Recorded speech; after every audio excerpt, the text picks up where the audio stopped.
Assalamualaikum warahmatullahi wabarakatuh. Alhamdulillah wassalatu wassalamu ala Rasulillah sallallahu alaihi wa alihi wasallam. Allahumma salli ala Muhammad wa ala ali Muhammad kama sallaita ala Ibrahim wa ala ali Ibrahim innaka Hamidum Majid. Wa barik ala Muhammad wa ala ali Muhammad kama barakta ala Ibrahim wa ala ali Ibrahim innaka Hamidum Majid. Kaum muslimin rahimani wa rahimakumullah, puji serta syukur senantiasa kita panjatkan kehadirat Allah Subhanahu wa taala yang mana berkah karunia-Nya alhamdulillah di hari Ahad ini tanggal 12 April kurang lebih 23 Syawal setelah kita melaksanakan ibadah Ramadan.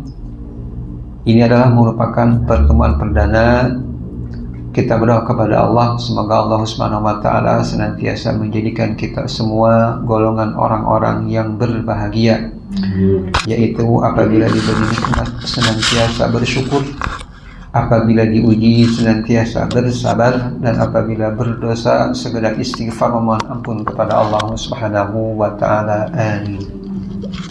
Salawat serta salam semoga senantiasa tercurah kepada Nabi besar kita Muhammad sallallahu alaihi wa alihi wasallam.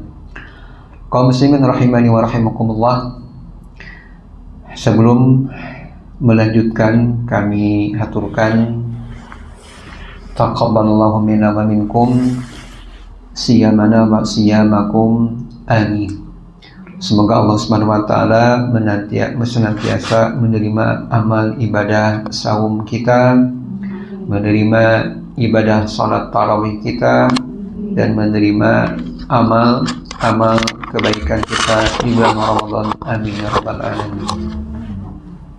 Dan semoga kita disampaikan kepada bulan Ramadan berikutnya. Amin ya rabbal alamin.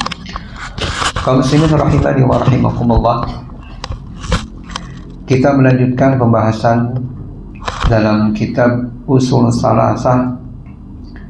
Kita telah bahas muqaddimah yang pertama dari 4 muqaddimah. Muqaddimah yang pertama yaitu bahwa 4 hal yang wajib untuk kita ketahui. Yang pertama adalah kita mesti berilmu, mengetahui tentang Allah. Dan mengetahui tentang Allah ini meliputi kita mengetahui tauhid rububiyah, yaitu mengesahkan Allah dalam hal penciptaan. Tauhid uluhiyah, kita mesti mengesahkan Allah dalam hal peribadatan. Dan kita meyakini bahwa Allah memiliki nama serta sifat yang mulia bagi Allah Subhanahu wa taala. Setelah kita berilmu, kewajiban berikutnya adalah kita mesti mengamalkan ilmu. Tentunya orang yang berilmu atau orang yang telah belajar berbeda dengan orang yang tidak belajar. Setelah kita mengetahui, maka wajib berikutnya kita mesti mengamalkan ilmu yang kita pelajari, karena ancaman sangat berat di sisi Allah bagi orang yang berilmu, belajar ilmu, tapi ia tidak mengamalkan ilmunya. Yang ketiga, kewajiban kita setelah berilmu kemudian mengamalkan adalah mendakwakannya. Menyampaikan ilmu ini ada 2 cara. Bagi kita yang Allah berikan kemudahan dalam menyampaikan ilmu, Allah mudahkan lisan kita memahamkan ilmu, maka dengan lisan atau dengan media yang ada di zaman sekarang. Kalaupun tidak, maka mendakwakan ilmu yang kedua adalah dengan kita melakukan kebaikan. Dan ini mungkin yang paling berpengaruh kepada diri kita dan kepada orang yang lain. Orang lain akan menilai kita bahwa kita telah belajar. Mana buktinya? Mana akhlaknya? Apakah lebih meningkat atau biasa saja? Dan naudzubillah misalnya lebih rendah. Maka sekali lagi nasihat kepada diri kami, umum kepada semuanya, bahwa terpenting dari mendakwakan ilmu adalah kita berakhlak yang mulia. Kemudian yang keempat, kewajiban yang mesti kita lakukan adalah kita bersabar. Setelah kita berilmu, kemudian kita mengamalkan ilmu, kemudian mendakwahkan ilmu, kewajiban keempat adalah kita mesti bersabar. Sabar ini ada dalam 3 tingkatan. Bersabar dalam ketaatan kepada Allah, karena taat kepada Allah perlu sabar. Contoh kemarin kita saum Ramadan, siang hari kita menahan lapar, malam harinya kita tarawih, itu penat, capek, tapi kita bersabar karena itu adalah perintah Allah dan Rasulnya. Kemudian sabar yang kedua adalah kita mesti bersabar dalam meninggalkan maksiat, meninggalkan hawa nafsu. Ini butuh perjuangan, maka ini pun perlu kesabaran dan pahala yang sangat besar Allah sediakan bagi orang yang bersabar meninggalkan maksiat. Sabar yang ketiga adalah kita bersabar dalam tertimpa musibah yang menyakitkan. Apa aja? Kita rugi dalam bermuamalah, kita rugi dalam tijarah, dalam jual beli, atau kita sakit. Ingat bahwa musibah yang menimpa itu akan menghapus dosa. Maka akan terasa ringan tatkala seorang mendapatkan musibah, kemudian ia teringat bahwa musibah ini adalah penghapus dosa, maka ia husnuzon kepada Allah, berbaik sangka kepada Allah. Mudah-mudahan musibah yang menimpa itu adalah menjadi penghapus dosa kelak di akhirat. Amin ya rabbal alamin. Kaum muslimin rahimani wa rahimakumullah. Kemudian masuk ke mukadimah yang kedua dari kitab Ushul Salasah. Mu'allif rahimahullah menyebutkan, i'lam, ketahuilah, semoga Allah senantiasa merahmatimu, bahwa wajib atas kita sebagai kaum muslimin dan muslimah mempelajari dan mengamalkan 3 masalah. Masalah yang pertama, bahwasannya Allah Subhanahu wa taala telah menciptakan kita, telah memberi rezeki kepada kita, dan setelah Allah menciptakan kemudian memberi rezeki, Allah tidak membiarkan kita begitu saja. Allah Subhanahu wa taala mengutus Rasul kepada kita, maka konsekuensinya barang siapa yang mentaati Rasul, maka ia akan masuk surga. Dan sebaliknya, orang yang bermaksiat enggan melaksanakan ketaatan kepada Allah, maka tempatnya tiada lain adalah api neraka. Kita berdoa kepada Allah, semoga Allah memasukkan kita kepada surganya dan menjauhkan kita dari neraka. Dalil tentang hal ini, Allah berfirman, a'udzubillahi minasyaitonir rajim, inna arsalna ilaikum rasula syahidan 'alaikum kama arsalna ila fir'auna rasula fa'asa fir'aunur rasula fa'akhadnahu akhdan wabila. Sesungguhnya kata Allah Subhanahu wa taala, kami telah mengutus kepada kalian seorang rasul, yang mana Rasul ini sebagai syahid atas kalian, sebagaimana bahwa pengutusan Rasul telah kami utus kepada Fir'aun seorang Rasul. Hanya saja Fir'aun enggan mentaati Rasul, maka kami siksa dengan siksa yang sangat pedih. Kaum muslimin rahimani wa rahimakumullah. Maksud perkataan ini bahwa Allah Subhanahu wa taala menciptakan kita memiliki tujuan yang sangat suci. Apa itu tujuannya? Adalah beribadah kepada Allah. Maka karena Allah memiliki tujuan menciptakan kita, maka Allah memberikan sarana lain untuk menunjang ibadah kita kepada Allah. Contohnya apa? Allah menciptakan bumi, Allah menciptakan langit, Allah menciptakan gunung, Allah menundukkan semua makhluk untuk menjadi sarana kita mendekatkan diri kepada Allah.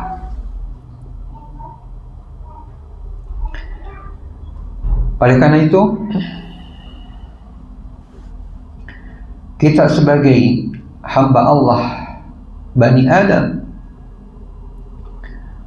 jangan sampai kita tidak mengetahui tujuan kita. Allah berfirman, "Wa ma khalaqatul jinna wal insa illa liya'budun." Tidaklah kami menciptakan jin dan manusia terkecuali agar mereka menyembah kepadaku. Ibnu Abbas rahimahullah, beliau mengatakan bahwa maksud ya'budun adalah yuwahhidun. Tujuan kita diciptakan oleh Allah adalah agar kita mentauhidkan Allah. Tidak ada yang lainnya. Jadi kita tidak diperintah untuk mengumpul-ngumpul harta, mengejar jabatan. Adapun yang Allah titipkan berupa harta, punya jabatan, itu bonus. Maka jadikanlah harta dan jabatan untuk membantu mendekatkan diri kepada Allah. Dan bagi siapa yang tidak Allah titipkan harta, tidak titipkan jabatan, jangan sedih. Karena tujuan kita bukan untuk mengejar jabatan, bukan untuk mengumpul-ngumpul harta. Tujuan kita adalah untuk mentauhidkan Allah. Kaum muslimin rahimani wa rahimakumullah. Oleh karena itu, mungkin kita bertanya-tanya, bagaimana caranya agar aktivitas kita bernilai ibadah di sisi Allah Subhanahu wa taala? Maka langkah berikutnya adalah kita mesti mentaati Rasul sallallahu alaihi wasallam. Alias ibadah tidak bisa mengikuti keinginan kita, mengikuti perasaan, mengikuti kebiasaan. Bahwa yang namanya ibadah mutlak, kita mesti mencontoh apa yang dicontohkan oleh Rasul kita Muhammad sallallahu alaihi wasallam. Dan kita tahu bahwa yang namanya suatu ibadah disebut ibadah apabila terkumpul dua syarat, yaitu pertama kita ikhlas, dan maksud ikhlas di sini adalah kita mentauhidkan Allah. Tidaklah seseorang disebut dia mentauhidkan Allah sementara dia menyekutukan Allah. Tidak akan disebut dia mentauhidkan Allah kalau misalnya ketika sakit datang ke mbah dukun, ketika usahanya gagal pergi ke paranormal. Bukan mentauhidkan Allah. Dan walaupun dia misalnya ibadah saum Ramadan, pergi haji, pergi umrah tiap bulan, tapi dia menyekutukan Allah, maka ibadahnya sia-sia. Tidak ada manfaatnya. Oleh karena itu, kita bersyukur kepada Allah, mengetahui tujuan kita diciptakan adalah untuk beribadah kepada Allah, yaitu untuk mentauhidkan Allah Subhanahu wa taala. Kaum muslimin rahimani wa rahimakumullah. Perihal ibadah, bahwa ibadah adalah apa saja yang terkumpul padanya, apa yang diridhoi oleh Allah berupa ucapan atau perbuatan. Oleh karena itu, niatkan segala aktivitas kita beribadah kepada Allah. Seorang ibu ngurus rumah tangga di rumah. Ibu-ibu capek nggak di rumah? Bosen tidak? Mungkin kalau lagi senang gitu ya. Betul. Iya. Mungkin kalau misalnya nafkah dari suami besar gitu ya, rezekinya lancar, nggak ada masalah. Tapi kan nggak selamanya. Kita menginginkan demikian. Harta kita ngalir terus, urusan kita lancar terus, dan kita berdoa kepada Allah sebagai demikian. Tapi kan tidak mujur apa yang kita harapkan. Terkadang ada aral yang melintang, gagal dalam perencanaan, itu udah wajar. Nah, maka kita yang beriman kepada Allah, yang mentauhidkan kepada Allah, niatkan itu semua ibadah, sarana mendekatkan diri kepada Allah. Dan itu yang akan meringankan beban kita. Bapak-bapak atau para suami kalau ditanya pergi pagi pulang petang bahkan mungkin begadang sampai malam, capek tidak? Capek.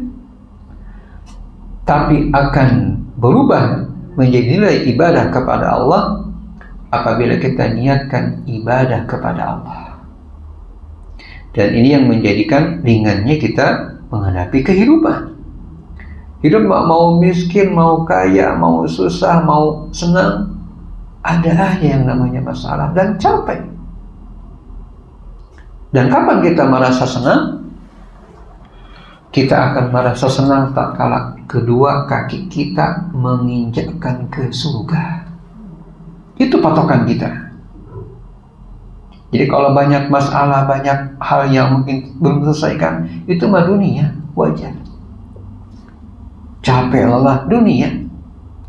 Yang harus kita pegang bahwa kesenangan kita, istirahat kita, kelak tatkala kita masuk surganya Allah Subhanahu wa Ta'ala.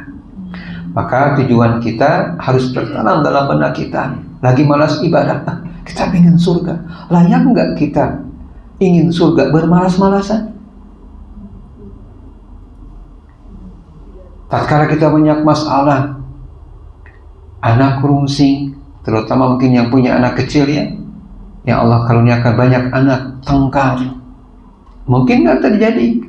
Yang punya anak kecil mungkin iya, tapi kalau udah besar udah plong gitu ya, tapi nggak akan lepas dari masalah. Maka niatkan bahwa kita ingin mendapatkan ridha Allah. Tujuan kita adalah surga. Dan ini yang akan menjadi kita rasa nyaman, rasa senang hati kita. Oleh karena itu sekali lagi, bukanlah harta dan jabatan yang menunjukkan kebahagiaan kita. Kaum muslimin rahimani wa rahimakumullah. Itu masalah yang pertama, bahwa Allah tidaklah menciptakan kita kecuali kita mentauhidkannya, dan sebagian mengatakan kita beribadah hanya kepada Allah Subhanahu wa Ta'ala. Syarat yang kedua setelah kita beribadah kepada Allah, yaitu mengikhlaskan ibadah kita kepada Allah, adalah mutaba'ah, mencontoh Rasul Sallallahu Alaihi Wasallam. Janganlah kita ibadah karena kita ikut-ikutan, karena malu sama tetangga atau malu sama mertua. Tidak.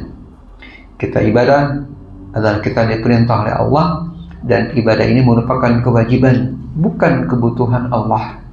Allah tidak akan berkurang kekuasaannya karena kita kufur, atau Allah akan bertambah kemuliaan karena kita menyembah kepadanya. Tidak. Semua itu akan kembali kepada kita. Kita akan memetik amalan kita kelak di akhirat. Kaum muslimin rahimani wa rahimakumullah.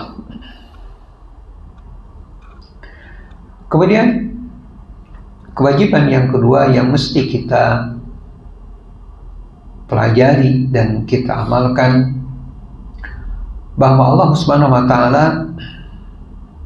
tidak rela disekutukan dalam peribadatannya, baik itu dengan malaikat yang didekatkan atau kepada nabi yang diutus.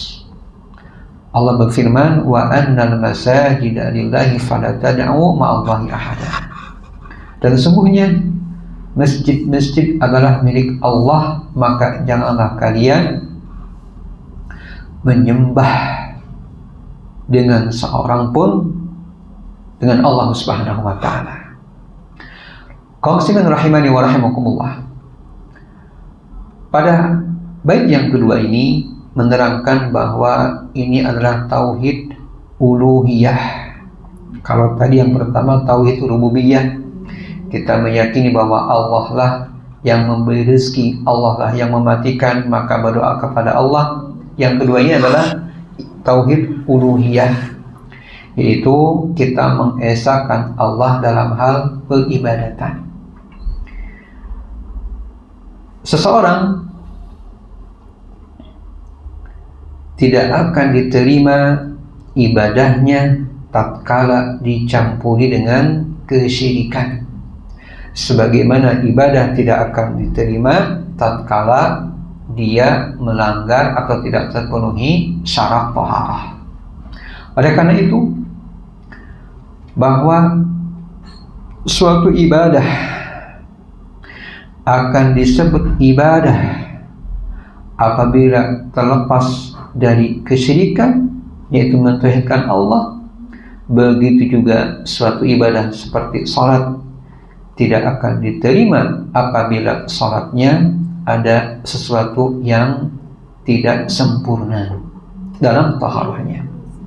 Oleh karena itu, syarat seorang hamba akan mentauhidkan Allah, akan gugur kewajibannya tatkala ia terbebas dari kesyirikan.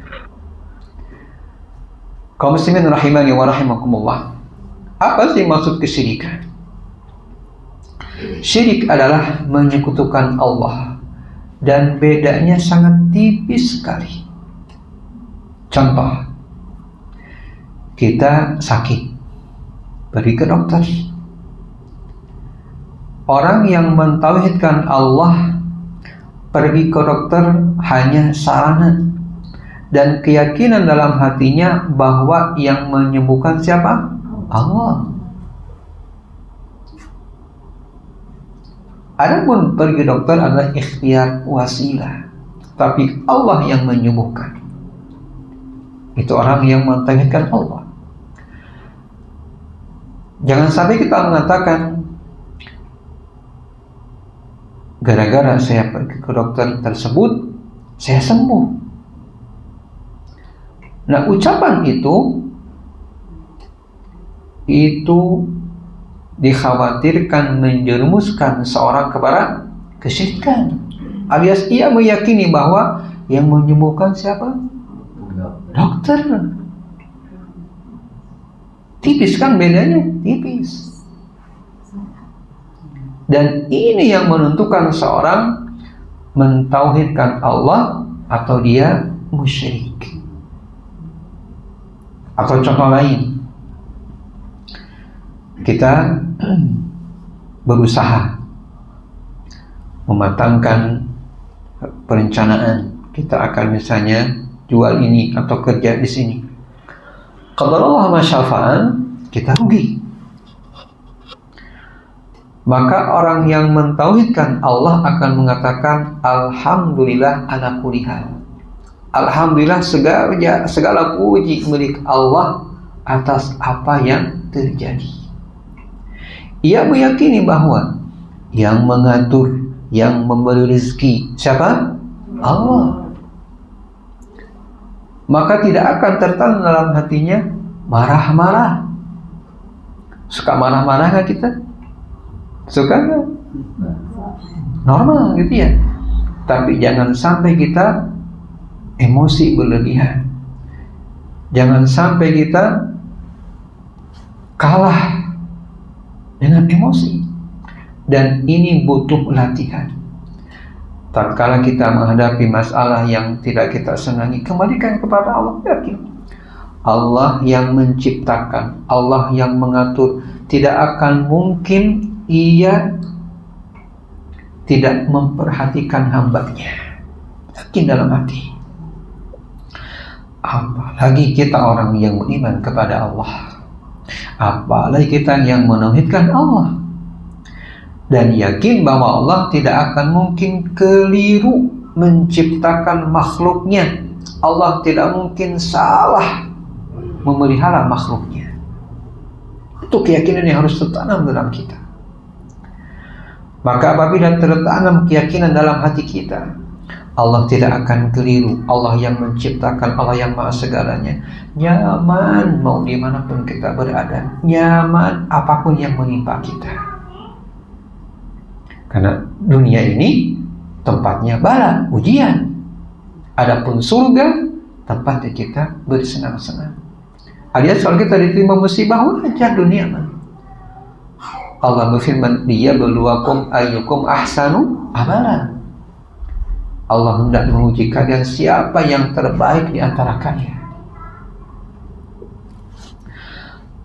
Kaum muslimin rahimani wa rahimakumullah.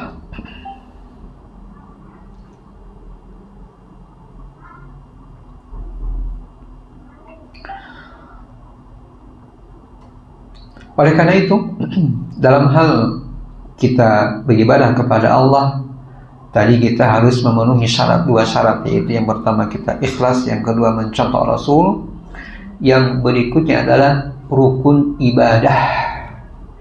Ingat bahwa suatu amalan akan gugur kewajibannya apabila terpenuhi yang namanya syarat dan rukun, dan juga menjauhi pembatal. Adapun akan diterima suatu ibadah, mendapatkan pahala dari Allah, ditambahkan berikutnya. Apa itu? Kita menjauhi makanan yang haram. Sekali lagi, ibadah kita gugur kewajibannya, tidak wajib mengqadha apabila terpenuhi syarat, terpenuhi rukun, menjauhi pembatal.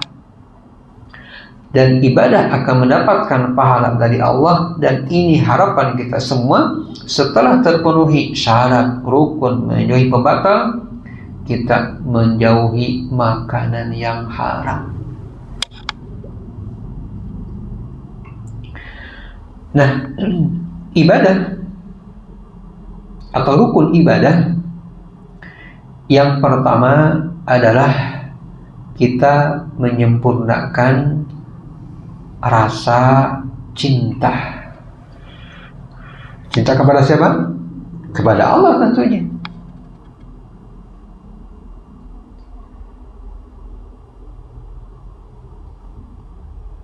Yang kedua, kita mesti menyempurnakan rasa berharap.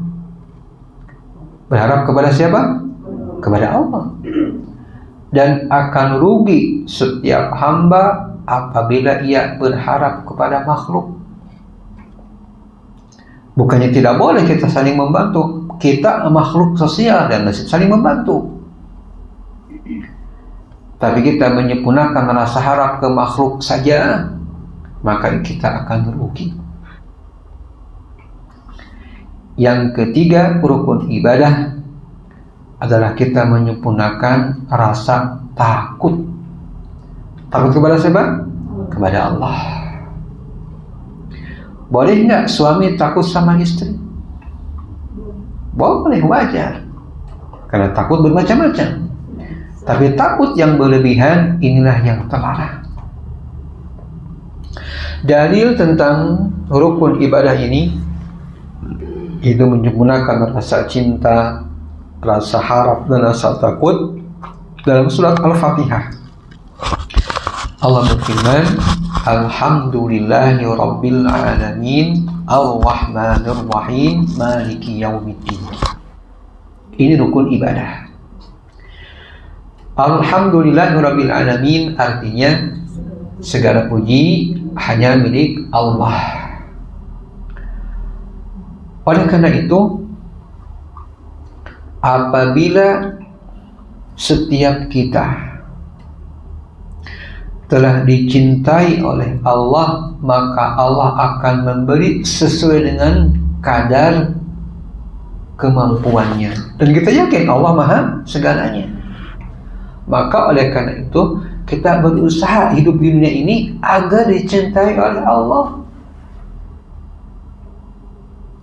Sebagian membagikan gini, bagaimana agar kita dicintai oleh Allah? Maksudnya bahwa kita beribadah itu harus sesuai dengan perintah Allah dan contoh Rasulnya Sallallahu Alaihi Wasallam. Itu kalau kita ibadah pengen dicintai oleh Allah, pengen diterima oleh Allah. Kembali ke awal tadi bahwa kita ibadah nggak bisa menurut kemauan kita, nafsu kita nggak bisa.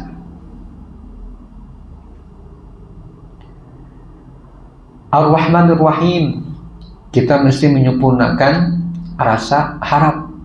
Kenapa? Karena Allah disifati oleh Ar-Rahman Ar-Rahim. Apa arti Ar-Rahman? Maha pengasih dan maha penyayang. Allah yang disifati oleh maha pengasih dan maha penyayang, maha gelaran juga. Maka ia akan mengasihi dan menyayangi kepada hamba yang dicintainya. Pas lagi kita hanya berharap kepada Allah, jangan berharap kepada makhluk. Yang ketiga, Maliki Yaumiddin. Apa artinya? Allah yang menguasai hari pembalasan. Maksudnya kapan? Hari kiamat. Yang menguasai, yang merajai hari pembalasan berarti dia maha kuasa. Maka kita mesti takut kepada siapa? Yang maha kuasa kepada. Tatkala kelak hari kiamat Allah menghancurkan bumi ini, menghancurkan dunia ini, dan Allah menciptakan dunia yang baru. Gak kebayang siapa yang mampu seperti itu, terkecuali siapa? Allah. Maka tanamkan dalam dada kita, kita hanya takut kepada Allah. Maka buah dari kita cinta kepada Allah, hanya berharap kepada Allah, takut kepada Allah, mentauhidkannya, jangan sampai menyekutukannya. Karena Allah melarang. Dan juga Rasul kita Muhammad SAW mencela, melarang bagi mereka yang menyekutukan Allah. Dan inilah tujuan kita diciptakan, yaitu mentauhidkan Allah Subhanahu wa Ta'ala. Selanjutnya, setelah kita mengetahui syarat ibadah, yaitu ikhlas dan mutaba'ah, rukun ibadah, itu kita menyempurnakan rasa cinta, rasa harap dan rasa takut. Yang ketiga adalah kita mesti mengetahui pembatal-pembatal ibadah. Apa itu pembatal ibadah? Yaitu kesyirikan. Dan kesyirikan di sini adalah bukan syirik dalam bahasa Sunda ya. Syirik di sini adalah kita tidak boleh menyekutukan Allah. Kita tidak boleh beribadah kepada Allah, kemudian beribadah kepada selain Allah Subhanahu wa Ta'ala, karena Allah tidak ridha siapapun makhluknya menyekutukan ibadah kepada selainnya. Kaum muslimin rahimani wa rahimakumullah. Kemudian ibadah ada 3 macam. Ibadah yang pertama adalah ibadah i'tiqadiyah, ibadah hati, keyakinan. Contohnya apa? Cinta, takut, harap, bertaubat, bertawakal, dan lain sebagainya. Itu semua hanya ditujukan kepada siapa? Kepada Allah. Tawakal, ya kita berserah diri. Dan kita berserah diri setelah kita atau sambil kita berikhtiar. Dan melaksanakan ikhtiar itu adalah penyempurna kita iman kepada takdir. Benar Allah telah menciptakan, benar Allah mengaturnya, tapi kita diberikan oleh Allah akal. Akal ini menimbang, ini perintah Allah, ini contoh Rasul, ini larangan Allah, ini larangan Rasul. Orang yang berakal sehat, perintah Allah dilaksanakan. Orang yang berakal sehat, larangan Allah dijauhi. Begitu juga terhadap perintah Rasul, karena kita diberikan akal. Rasul mencontoh, kita laksanakan. Rasul melarang, maka kita menjauhinya. Kemudian ibadah yang kedua, ibadah lafdiyah, yaitu ibadah lisan. Contohnya apa? Kita senantiasa memuji kepada Allah. Apapun yang menimpa kita, sampai musibah yang menimpa kita yang menyakitkan, apa doanya? Alhamdulillah ala kulli hal. Ini yang akan menjadikan kita rasa tenang. Orang lain yang tidak berilmu rasa tenang, apa solusinya? Minum obat-obatan. Bahkan kemarin kita berdoa kepada Allah, semoga Allah mengampuninya, Allah merahmatinya. Minggu kemarin, hari Jumat, belum seminggu, hari apa? Hari Ahad, hari Jumat. Tujuannya ingin rehat, istirahat. Sedang capek-capeknya dan dia punya darah tinggi, minum extra jos. Qadar Allah masyafa'al, darahnya tinggi karena minum extra jos kan minuman yang bersoda ya. Setelah itu lemes dan Allah langsung mencabutnya. Tujuannya apa? Ingin tenang. Lelah, sedang lelah. Karena hidup ini memang lelah. Dan di sini bahwa apapun musibah yang menimpa kita, kita senantiasa memuji kepada Allah. Alhamdulillah, mungkin kita sakit, hitung berapa lama kita sehat. Kalaupun sakit, mungkin yang kita rasakan apa? Mungkin kaki atau mungkin kepala, yang lainnya sehat. Oleh karena itu benar bahwa Rasul SAW mencontohkan kepada kita tatkala mendapatkan musibah, doanya Alhamdulillah ala kulli hal. Segala puji milik Allah apapun yang menimpa kita, karena semuanya kebaikan. Tadi disebutkan sakit yang menimpa kita, ingat itu sebagai penghapus dosa. Mau nggak dihapus dosa? Tentunya mau.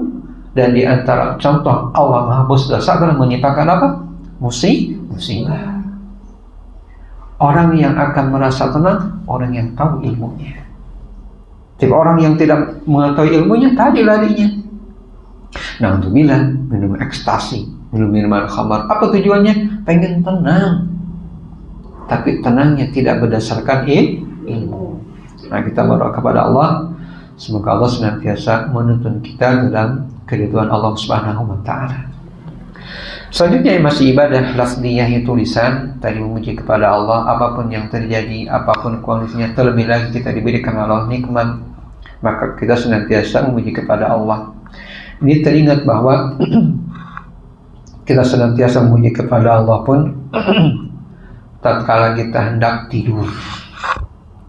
Tentu semuanya kita merasakan yang namanya lelah, baik itu suami, istri, bapak-bapak, ibu-ibu, pemuda, pemudi, pasti merasa lelah. Teringat bahwa suatu hari Fatimah radhiyallahu anha mendengar bahwa Rasulullah SAW ayahandanya mendapatkan tawanan perang. Dan kita tahu bahwa kalau suatu tawanan itu kita atau ditangkap oleh kaum muslimin, maka kaum muslimin berhak melakukan apapun terhadap tawanan tersebut karena dia sebagai hamba sahaya. Tujuan Fatimah adalah ingin memiliki pembantu untuk mengurus rumah tangga. Ini ibu-ibu ya, kita mungkin wanita biasa, putri Rasul pun merasa lelah dalam hidup rumah tangga. Jadi kalau merasa lelah hidup rumah tangga, tuh putri Rasul pun sama mengeluh gitu. Apalagi kita gitu ya, yang derajatnya jelas jauh. Maka Fatimah ini segera menemui ayahandanya untuk meminta hamba sahih tersebut. Qadar Allah, Rasul ketika itu tidak ada, dan ia ketemu dengan Fatimah, dengan Aisyah, ibunda tercintanya.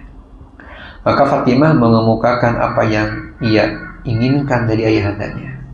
Kemudian dia pulang. Dan di malam harinya Rasul mendatangi Fatimah dan Ali dengan mengatakan, wahai Fatimah dan Ali, maukah aku berikan apa yang lebih baik dari engkau pintakan? Kira-kira kita gitu ya mintanya biasa, diberi luar biasa, senang tidak? Mau tidak? Tentunya mau gitu ya kalau orang yang berakal sehat. Maka Rasul mengabarkan, wahai Fatimah, aku akan berikan yang terbaik dari engkau pintakan. Apa itu? Janganlah engkau tinggalkan berzikir kepada Allah, yaitu mengucapkan apa? Subhanallah, alhamdulillah, Allahu Akbar. Sebelum apa? Sebelum tidur. Alhamdulillah berapa kali? 33 kali. Alhamdulillah 33 kali. Allahu Akbar 34 kali. Jadi subhanallah, alhamdulillah itu masing-masing berapa? 33. Allahu Akbar 34. Jumlah berapa? Sok mujarab gratis. Rasakan perbedaan ketenangan, kenyamanan hidup menjalani kehidupan. Sebelum tidur itu. Apalagi kalau setelah sholat fardu ya. Apa keutamaannya? Barang siapa yang mengucapkan subhanallah 33 kali, alhamdulillah 33 kali, Allahu Akbar 33 kali, disempurnakan dengan mengucapkan apa? La ilaha illallah wahdahu la syarikalah sampai akhir. Apa keutamaannya? Akan dihapuskan dosa walaupun dosanya sebanyak buih di lautan. Kita banyak dosa nggak? Banyak kita ini. Tidak banyak. Maka ini pun berbahagia bagi orang yang berilmu alias mengetahui keutamaan. Sholatnya berjamaah di masjid. Setelah sholat, ini bagi laki-laki ya, bagi perempuan boleh nggak ke masjid? Boleh, tapi di rumah lebih utama. Laki-laki di masjid sholatnya, setelah sholat berzikir kepada Allah. Kita lupa tadi, ingat bahwa zikir setelah selesai sholat fardu akan menghapuskan dosa. Kaum muslimin rahimani wa rahimakumullah. Kemudian tatkala kita mau menaiki tempat yang naik, yang nanjak, apa doanya? Allahu Akbar. Kalau menurun, subhanallah. Kalau kita mau makan, apa doanya? Bismillah. Setelah makan, kita mau tidur, apa doanya? Bismillah. Bismika Allahumma amutu wa ahya. Tapi itu nggak cukup ya. Dan memang nggak cukup. Rasulullah SAW menuntutkan kepada kita doa sebelum tidur, dan kita bisa rasakan ya. Orang yang terbiasa berdoa sebelum tidur kemudian tidak berdoa, pasti mimpi. Mimpi apa aja? Gitu ya. Contoh yang real gitu, anak di rumah kalau ditalkinkan mau tidur itu ngigau, bangun, tiba-tiba bangun. Apa yang dia lakukan siang hari itu dia ulangi. Ya. Dan kita doakan. Baca trikul, apa trikul teh? Al-Ikhlas 3 kali, Al-Falaq 3 kali, An-Nas 3 kali. Kemudian kita tiupkan ke kedua telapak tangan kita, kemudian usapkan. Itu Masya Allah. Orang anak kecil yang ngigau, kita doakan itu trikul ya, langsung diam, tertidur lanjutin. Masya Allah ya. Ini dikir lisan ini ya. Sepele kelihatannya kan ya, sepele, tapi mujarab. Mohon maaf gitu ya, bagi anak yang kalau di sini mungkin nggak ada. Di sini ada yang punya bayi tidak? Ada yang punya bayi, cucu ada cucu? Nggak ada ya. Mohon maaf kalau ada, misalnya kalau ada ya. Dan ini di kita masih menyebar. Apa itu? Kalau Bapak Ibu perhatikan anak kecil suka dikelungin kalung dari apa? Dari benang. Nah, ada nggak di Tasik seperti itu? Ada nggak? Banyak, betul. Mungkin Ibu pernah mengalami ya, dan dulu kita juga sama gitu ya. Semoga Allah mengampuni orang tua kita ya, karena nggak tahu. Coba Ibu, apa tujuan memasang benang di kalungnya atau dikalungkan benang di lehernya? Apa tujuannya? Biar apa? Biar tidak diganggu, betul.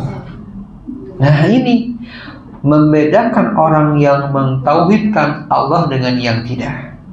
Orang yang mengalungkan benang di kalungnya, apakah ia termasuk mentauhidkan Allah? Ayo jawab. Kalau bisa ngejawab berarti lulus belajar akidahnya. Sekali lagi pertanyaan. Orang yang mengalungkan benang di leher bayinya atau anak kecil, apakah termasuk mentauhidkan Allah? Apa alasannya? Nah, karena meyakini selain Allah ada yang mampu menguasai. Boleh tidak berarti? Enggak boleh. Nah sekarang pertanyaan, kalau ada di keluarga yang gitu, apa yang kita lakukan? Betul, kita menasehati dulu.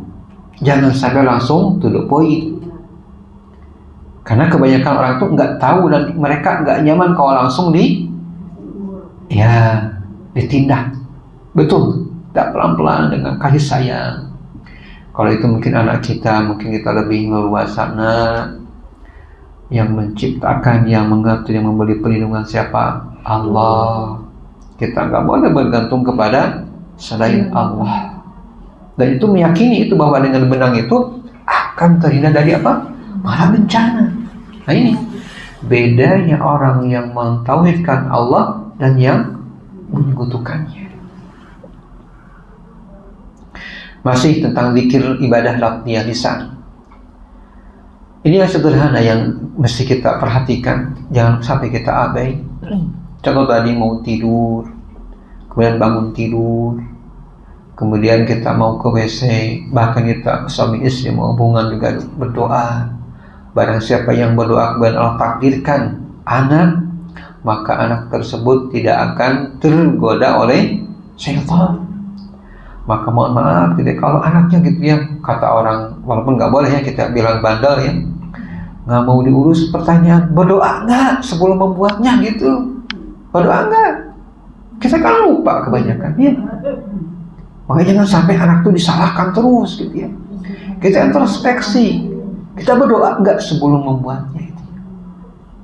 Karena Rasul menjamin, barang siapa yang berdoa sebelum berhubungan, Allah takdirkan anak, Allah tidak akan anak tersebut tergoda oleh syaitan. Nah mungkin bagi yang belum berkeluarga atau mungkin ingin Allah memuliakan lagi keturunan, jangan lupa berdoa ya. Sekali lagi sepadat tapi akibatnya Masya Allah sangat besar sekali. Kemudian juga masih ibadah lafziyah, di ibadah lisan yaitu zikir pagi dan petang. Ini sederhana tapi Masya Allah ya. Kalau nggak salah bagi yang belum punya, di grup kami bagikan ya tuntunan zikir petang, pagi petang ya. Itu sekarang tinggal buka di HP, itu udah saya bikinkan seukuran HP. Jadi kalau dibuka di HP itu nggak terlalu besar, nggak terlalu kecil, itu bagus ya. Silakan dibaca, karena orang tidak akan lepas dari mana? Dari HP ya. Selepas subuh menjelang maghrib ya, maka baca zikir pagi dan petang ya. Dan zikir pagi petang yang kami kirim di grup itu udah sahih hadisnya. Nah, kaum muslimin rahimani wa rahimakumullah, kemudian juga termasuk ibadah lafziyah, ibadah lisan yaitu istighfar. Dan dalam tuntunan zikir pagi petang itu ada, kita diperintah pagi-pagi istighfar berapa kali? 100. Sorenya 100. Walaupun misalnya sebutkan istighfar sehari semalam itu 100. Nah, tidak mengapa kita baca istighfar. Kemudian juga ibadah lisan yaitu tilawah Al-Quran. Walaupun telah berlalu Ramadan, maka tilawah Al-Quran tetap kita laksanakan. Ingat bahwa satu huruf dalam membaca Al-Quran berapa kebaikan? 10 kebaikan. Maka kita membaca Alif Lam Mim berapa kebaikan? 30 kebaikan ya. Sekali lagi bahwa ibadah tilawah Quran tidak hanya khusus Ramadan, tapi di luar Ramadan kita senantiasa membacanya. Kemudian berikutnya ibadah yang ketiga setelah ibadah hati, ibadah lisan, ibadah badaniyah, yaitu ibadah badan. Ibadah badan ini banyak, contohnya sholat. Karena sholat ini pokok ibadah. Ya, semua amalan ibadah betul. Ibu-ibu ngurus di rumah, ibadah, melayani keluarga, ibadah, suami berusaha ibadah. Tapi sholat pokok utama ibadah. Dalam hadis yang diperselisihkan kesahihannya bahwa sholat ini as-salatu imaduddin. Sholat adalah tiangnya agama. Faman aqamaha faqad aqamati wa man hadamaha faqad hadamati. Barang siapa yang mendirikan sholat, maka ia akan atau telah mendirikan agamanya. Dan barang siapa yang meninggalkan sholat, maka ia telah menghancurkan agamanya. Sekali lagi bahwa sholat adalah pokok ibadah. Semua ibadah berpusat dari sholat. Dan sholat ini adalah perintah Allah. Dan sholat yang dilakukan adalah akan mencegah perbuatan keji dan munkar.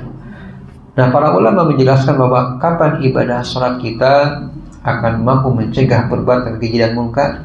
Karena kita gak aneh, terkadang orang yang sholat ke masjid gitu ya, berangkat membawa sendal yang jelek, pulangnya sendal yang bagus, padahal dia sholat.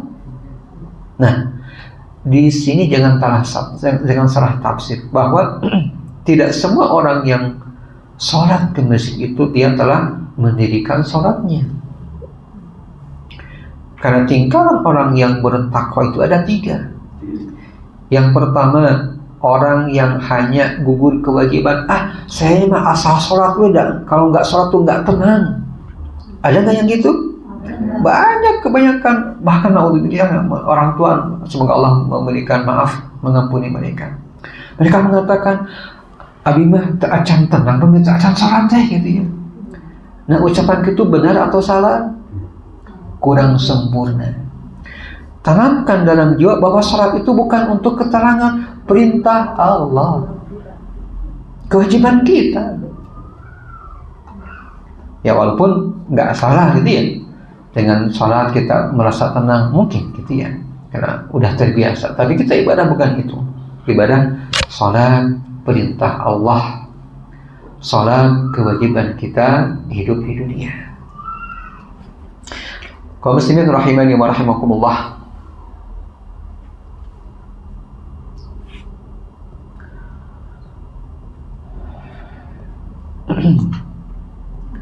Kemudian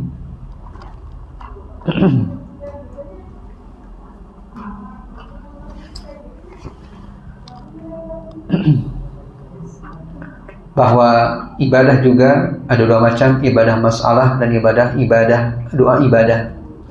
Doa masalah artinya bahwa kita memohon kepada Allah, kita memohon seperti malam terakhir dimudahkan rezeki, disehatkan badan. Itu pun doa masalah. Dan doa ibadah, kita melaksanakan ketaatan kepada Allah itu ibadah. Dan sholat itu sendiri secara bahasa adalah berdoa. Maka tidak ada amalan ibadah yang telah terkumpul doa di dalamnya terkecuali sholat. Mau minta apapun dalam sholat itu udah ada.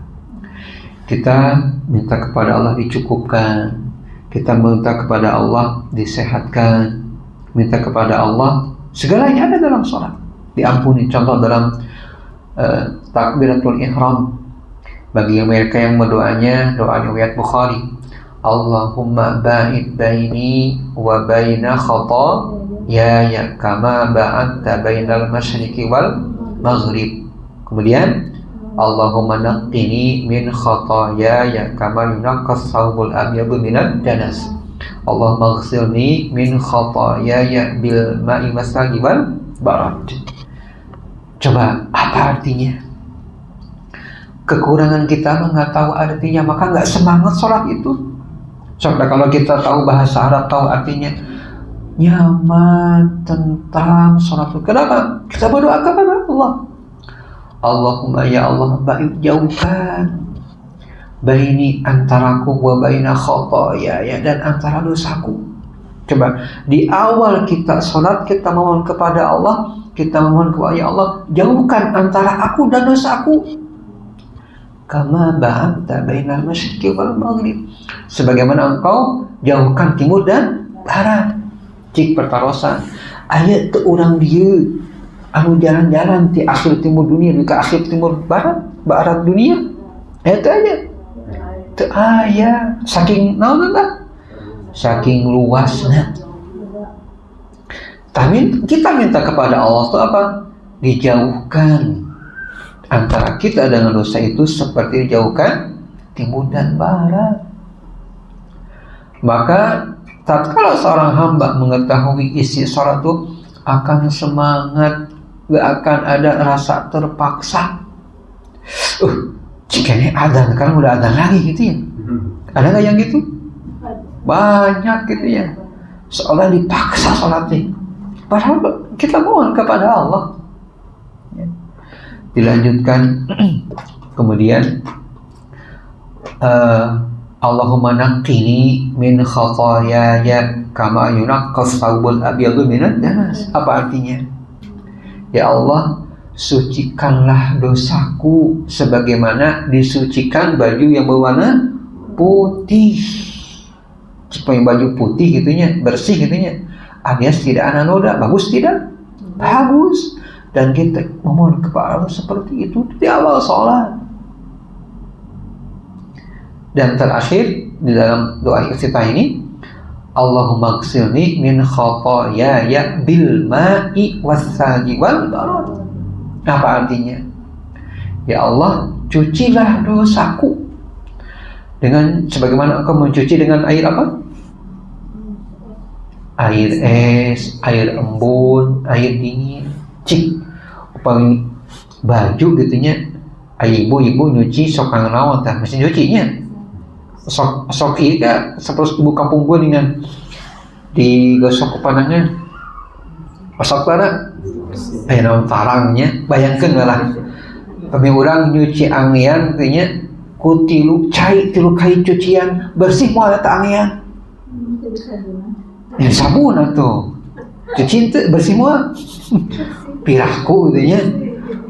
Panginten pamegetnya sasanaos panginten enak mesin cuci nama istri nya aya bojo terus Rasul melaksanakan pekerjaan rumahnya sendiri, ngaput sendiri ya, pameget sami gitu nya.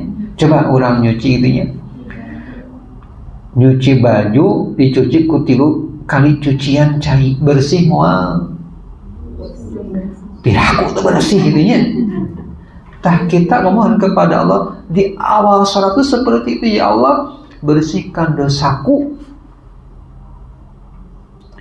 dengan air es, air embun, air dingin. Kaum muslimin rahimani wa rahimakumullah. Mungkin untuk pertemuan kali ini cukup.